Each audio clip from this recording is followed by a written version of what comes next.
В Якутске полным ходом идут ремонтные работы автомобильных дорог, которые выполняются в рамках национального проекта «Безопасные и качественные автомобильные дороги».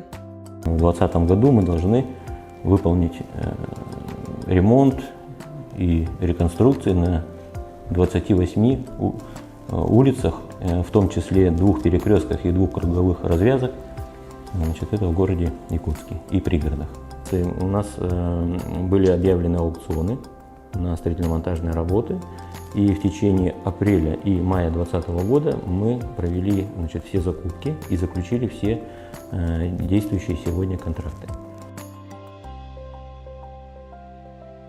Объект на улице Губина является самым опережающим. Здесь работы стартовали раньше, чем на других участках. Ремонтируемую площадь подрядчики разделили на 2 части. От улицы Федора Попова до улицы Богатырева уже проведены работы по устройству новой газовой магистрали. У нее будет, заменены, естественно, элементы благоустройства и верхний слой покрытия. Кроме того, будут заменены элементы наружного освещения по срокам проведения работ с учетом обустройства дорог и так далее 31 октября.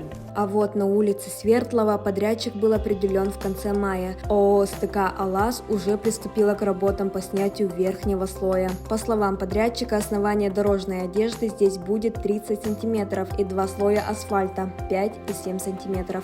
На сегодняшний день по улице Свердлова производятся работы по устройству основания дорожного покрытия. При производстве работ столкнулись с проблемой слабые грунты в основании. Данную проблему решили устранить путем замены грунта на непучинистые грунты с целью предотвращения в дальнейшем просадок по дорожному полотну, образования пучин. В данной работе задействована у нас техника экскаватор, каток, погрузчик фронтальный и автосамосвалы. Всего за этот год дорожные службы обещают отремонтировать 28 автомобильных дорог.